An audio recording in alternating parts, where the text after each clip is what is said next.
On this edition of the Ministry of Motion Pictures podcast.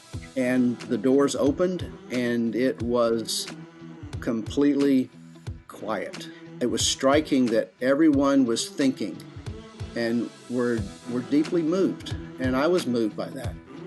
And then as the film got out, I was getting letters from families, from even children, and also from a spectrum of churches that it had deeply impacted them. And it reminded me that what we were doing was telling the story of the gospel. It was about the gospel. It was about how Jesus is building his church. A number of years ago, I stumbled across a set of 3 DVDs called Dispatches from the Front. It was a documentary series following a missionary as he traveled to churches in regions of the world that was hostile to Christianity. I'd often wondered what it was like for my brothers and sisters in Christ to live out their Christian faith under threat of persecution in these areas. So I ordered the small set of DVDs, and my family and I watched them all in 2 evenings. A year later, a few more were released, and then the next year there were more. And at least one new DVD comes out every year. I've bought the entire set and have passed them around so much that now I'm missing half of my collection. Now, I have a large DVD collection of films and documentaries, and I realize that I have more DVDs by today's guest than I have of almost any other filmmaker. And I realized I need to have him on my podcast. That missionary is Tim Keesee. It's spelled Keesee, but it's pronounced Keesee. Tim is the executive director of an organization called Frontline Missions, and what's remarkable is that he doesn't use these DVDs to promote his organization, and he explains why in this interview. Tim and his filmmaking partner, Peter Hansen, are cutting-edge examples of Christians using media and online distribution to advance the kingdom of God. This is episode 25. Are you doing any more traveling recently, or you're done for a while? Oh no, 2020 is when I want to finish up the current Dispatches series. It's an Acts-based series. I call it Luke Dispatches, and so we just released the first 3 episodes, beginning in Jerusalem, Caesarea, and then the one in Turkey. We've already filmed Athens, and so in fact, I just made plans today to go to Macedonia and Malta and Rome to finish up the last 2 stories. I can't wait to see them. It's been fun.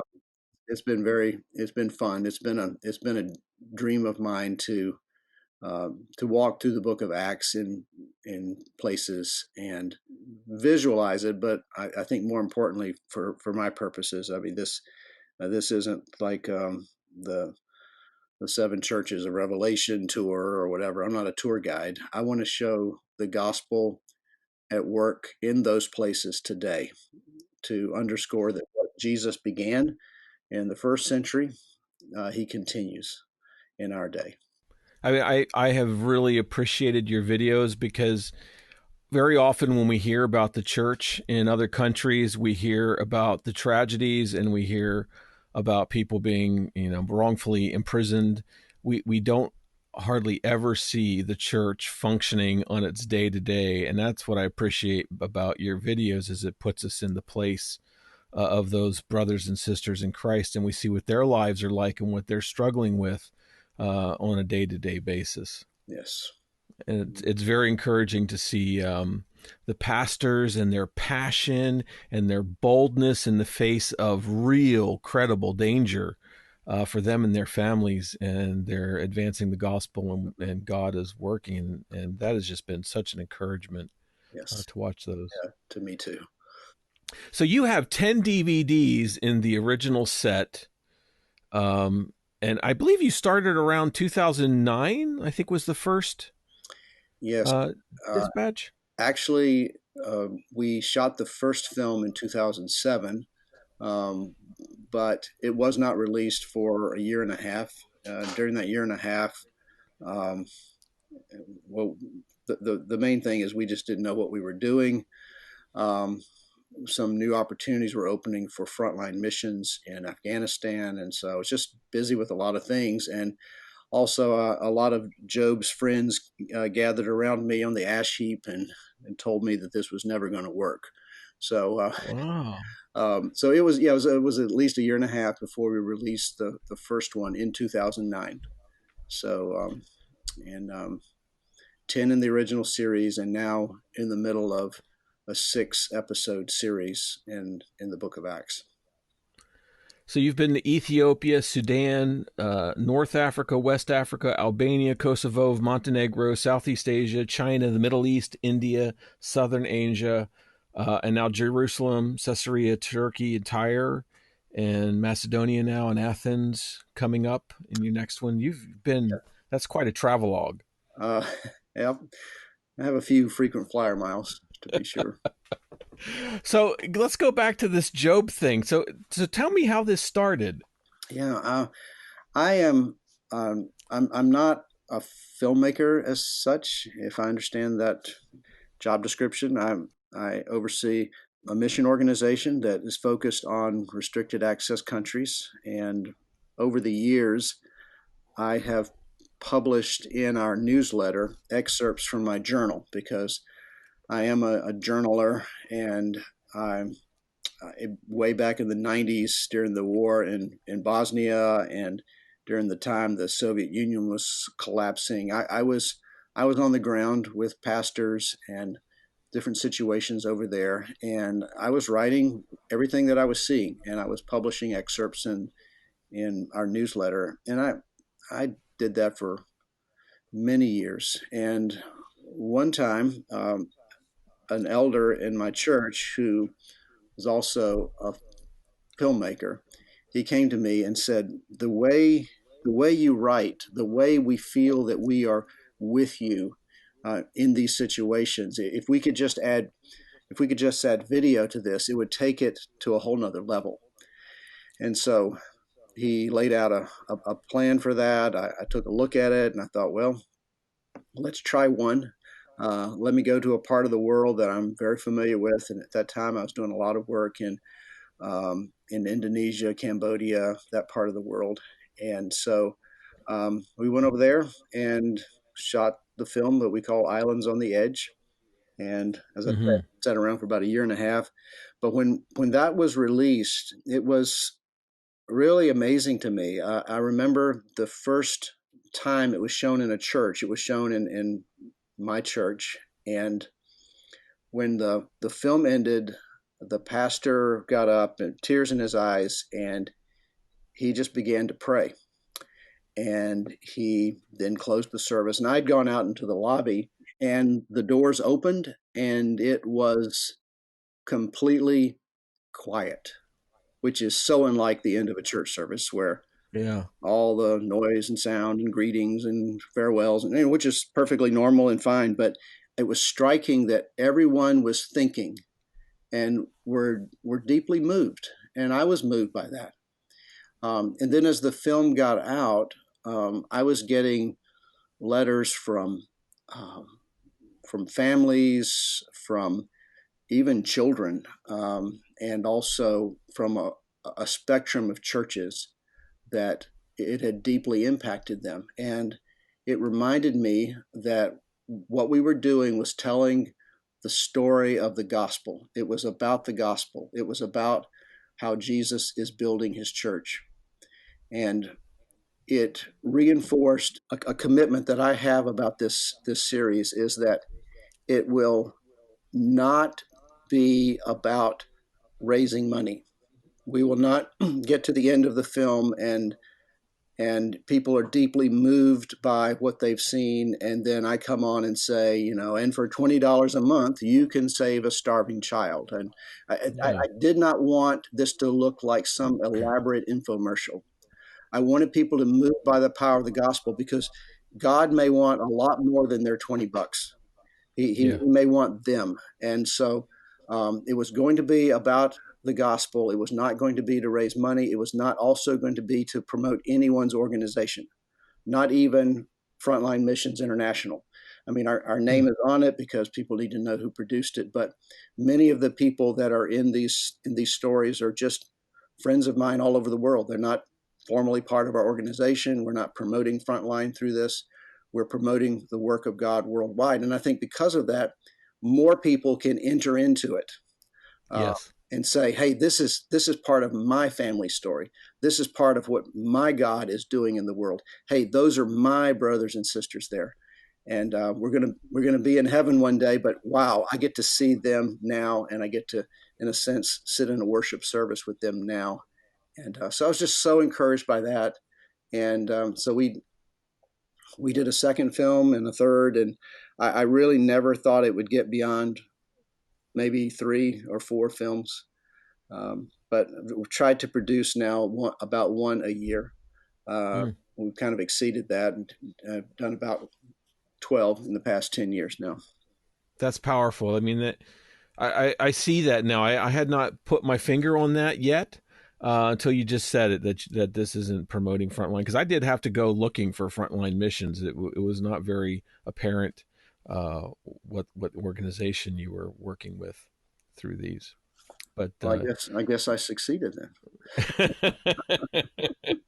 so now that you're into it and you're planning on doing one a year, are you looking at expanding anything, doing anything different, or you're just mainly focused on just telling the story of the church around the world?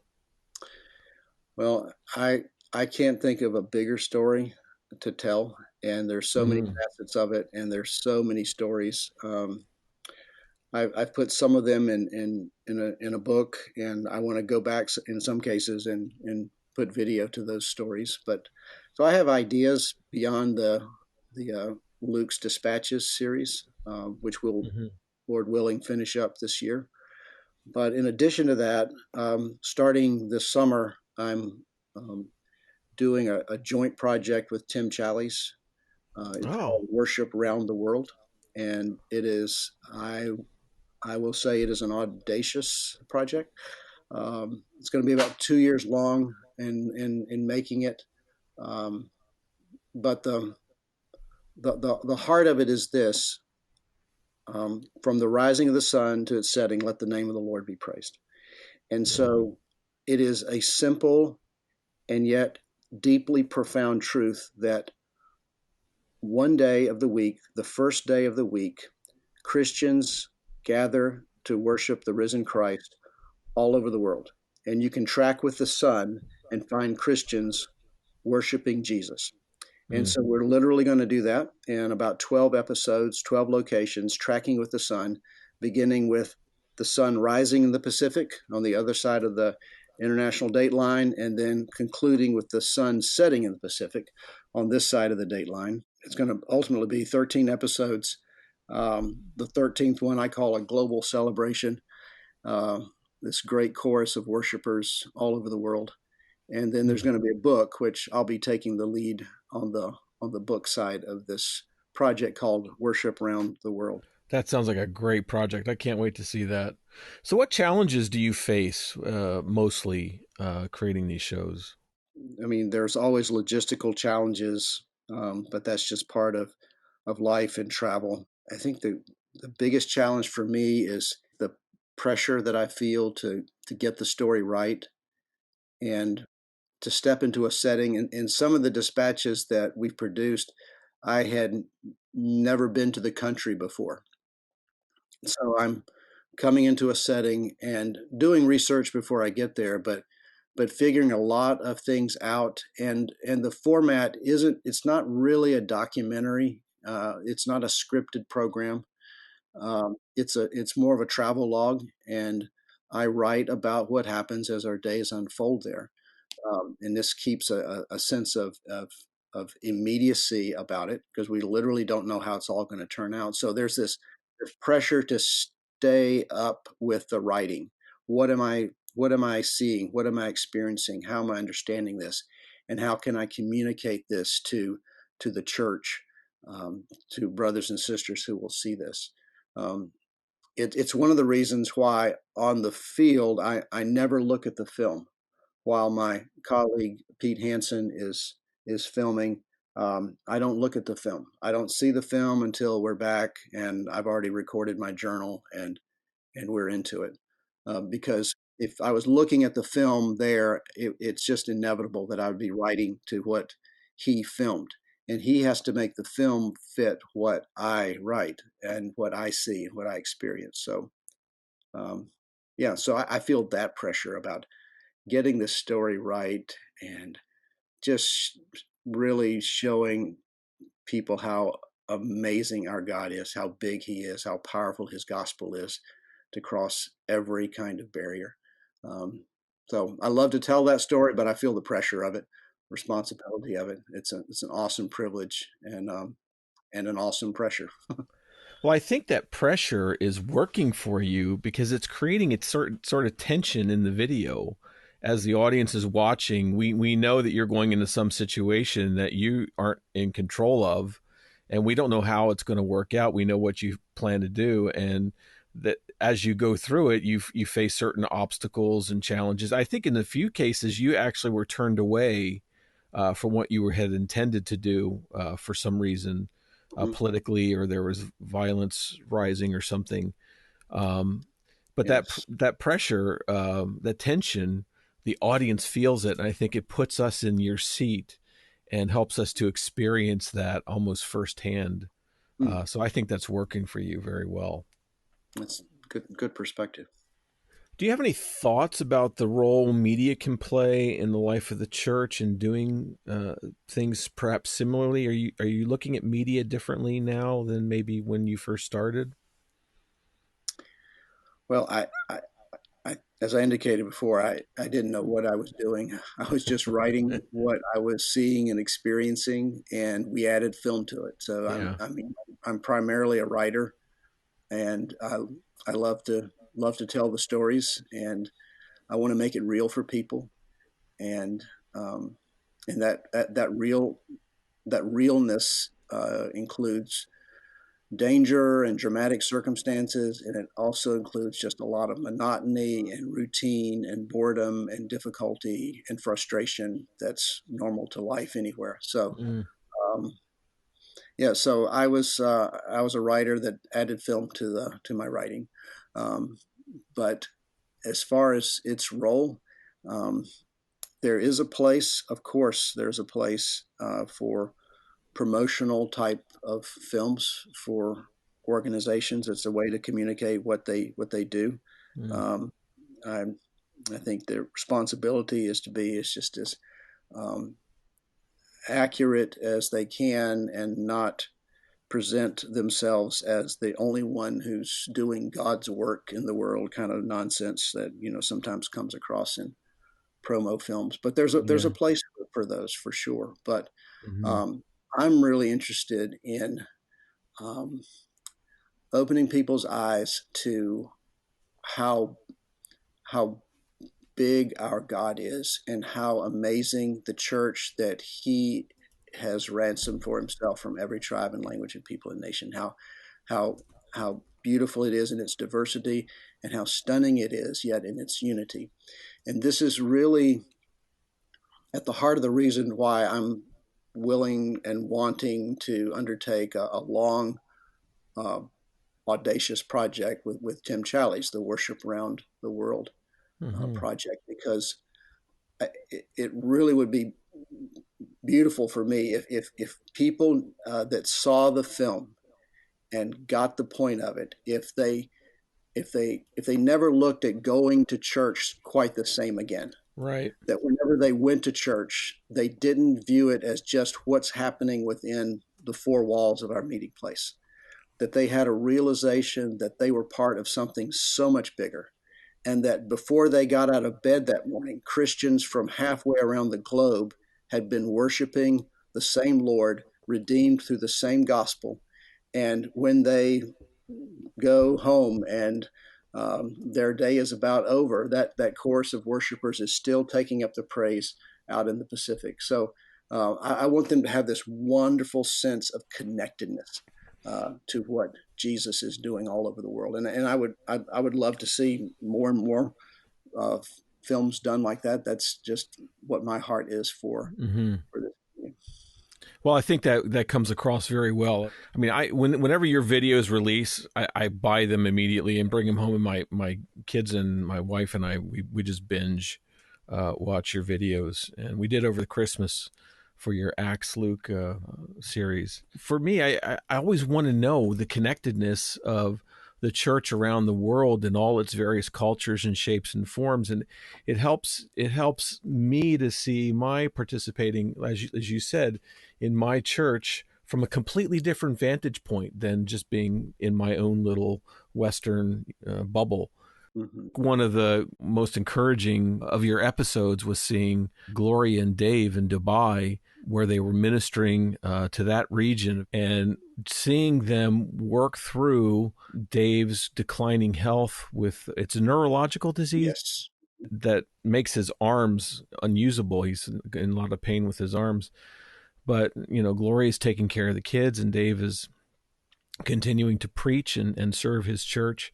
And I just found that very encouraging. Yes, I told Dave that if people saw the church there in Dubai, it would be easy for them to think, "Wow, that's completely amazing." I had no idea that 500 people gathered on Easter Sunday morning and had a sunrise service. 500 Christians declaring Jesus is risen. Oh, this is amazing. They would love it. But they really cannot appreciate what God is doing unless they see your weakness. Yeah. They can't imagine the pain that you go through every single day, the struggle it is for your whole family, for your colleagues, and the endurance that they are demonstrating. And so they were willing to open a window into their life. And I think it made the story all the more powerful to see God's strength magnified in their weakness. Mm. So it was a powerful time for me, and I'm so grateful they were willing to share their stories. Do you find many pastors who are reluctant to be on your videos? Yeah, it's interesting to me that many of the people that you see on these videos, when I first talked to them about coming and telling their story, their response is, "Why? Why would you do that? I mean, we're not doing anything special." And if you've seen some of the films, they're doing amazing things. Yeah. But they look at it as this is normal. This is what I do, and I know how weak and flawed I am, and sinner saved by grace, and I don't know why. There's nothing special about my life, and I really appreciate that and I know it's genuine. They are living out the humility of the gospel. So it's almost as if when I hear that kind of thing, it's like this is all the more reason I want to come and tell your story. Mm. So where can people find Dispatches? The website is dispatchesfromthefront.org, dispatchesfromthefront.org, and some of the programs are available by streaming, and all are available in DVD for purchase there. There's also excerpts and trailers for all the episodes, so you can get a glimpse of how the stories are told. So where are they streaming? They're on our site through Vimeo. So where can they find Frontline Missions? Frontlinemissions.info, INFO. Mm-hmm. They can learn more about our mission to advance the gospel in the world's difficult places, our focus on equipping risk takers, our internship program. There's a number of short videos, promo videos, as I mentioned earlier, but informational videos that can help people understand who we are and what we're doing. Have you seen more interest in people wanting to work with you and go overseas as a result of these videos? One of the great thrills I have in this whole process over the past 10 years is to meet people on the field, or they write to me from some distant place and say that watching Dispatches from the Front film was decisive in our move to this side of the world. Mm. God used that to uproot us and move us. I just got a note from someone yesterday who is now contemplating moving his family to the Middle East and serving Christ there. So super encouraging to hear how God is using it to awaken people and even in some cases uproot them and reposition them for His glory in another part of the world, a gospel destitute part of the world. Mm. I can see that because it just it takes the veil away and shows what it's like to live in another part of the world and to see the need and to see the excitement about being involved in something that where God is moving in a difficult area.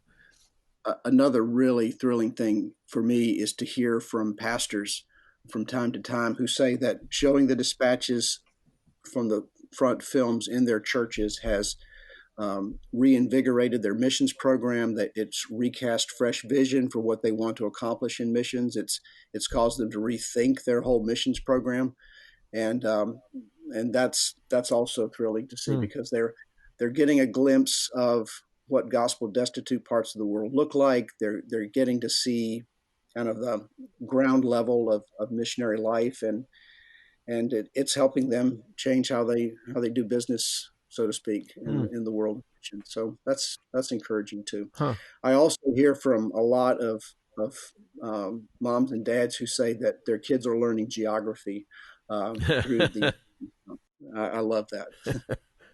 That is great. Um, have you had anybody say that it challenges their own understanding of their church in their part of the world, even if it is in the United States or Canada? Yes, yeah, for sure. I've had um, many times people have shared with me how it's it's broadened their understanding of the church, and um, they've seen people worshiping Christ in different ways than they do, and that might have been a little shocking to them. Mm-hmm. Um, because we all get sort of in our ruts, whatever our church situations are like. Mm. And so it just broadened their view and helped them to love the brothers and sisters um, more. So Yeah. that's a beautiful testimony. Mm-hmm. And I would say, at least for myself, it emboldens an urgency of evangelism within your own community Mm-hmm. because you see it happening there in very difficult circumstances, and here you're not going to be thrown into jail or beaten for sharing the Mm-hmm. gospel here. Quite right. And I have also heard that it's been very encouraging to hear people say, "Hey, if they can do that in Iraq, if they can do that in Turkey, if they can do that in Morocco, why can't I share my faith with my colleague in the office?" And so it's given them boldness. Can you tell us a little bit about your traveling partner? The videographer that travels has been with me on every single shoot. Um, he's an elder in my church. He worked for PBS for a while, and he worked for a marketing agency here in Greenville, South Hmm. Carolina. And but he got downsized as a senior producer, whatever. And Oh. so it suddenly he had all kinds of extra time on his hands. That's when he's Oh. sitting there reading this missions newsletter, and he's also has been praying for years. God, if I could just do what I'm just dreaming about, um, it would be to make films, travel the world and show what you're doing all over the world. And he's just sort of like this vague prayer, but it was his heart to do that.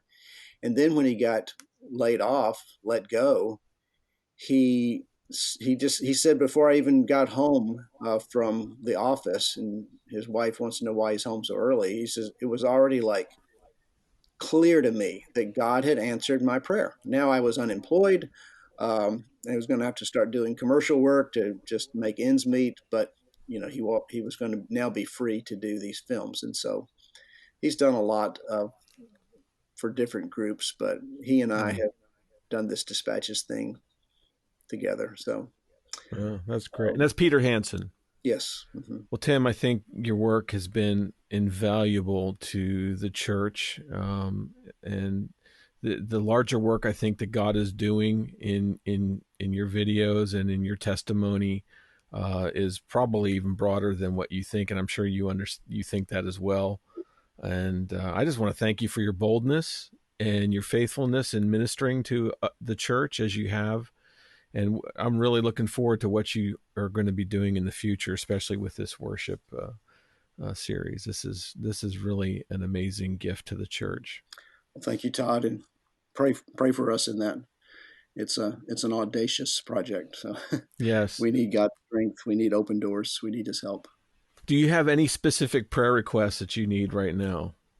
Yeah, pray for the ability to finish up the Luke's Dispatches series. We're laying plans, as I said before, to be in Macedonia and Malta and Rome, and and and hard on the heels of that is going to be our first episode of the worship project. And so, yeah, pray for strength, pray for open doors, pray that I will have the ability to see and write these stories in a way that magnifies God in stunning ways. Yes. So, Oh, I think you're doing that. Tim, I appreciate your time. I won't take any more of it, and it's been a pleasure talking to you. I hope we get to talk again and meet up at some point. And I would like that very much. Thank you, Todd.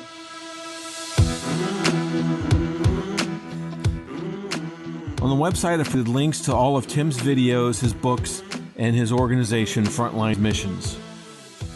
In our next episode, my guest will be Dallas Jenkins, the director of The Chosen, the episodic series on the life of Christ, which has recently completed season 1. And looking ahead, Alex Ferrari of the Indie Film Hustle will be with us to talk about his life in independent film and his new book, The Filmtrepreneur. Thank you for joining me on the Ministry of Motion Pictures podcast. You'll find show notes and more information about us at www.ministryofmotionpictures.org.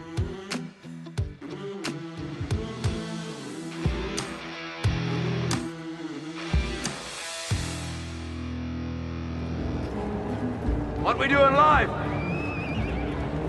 echoes in eternity.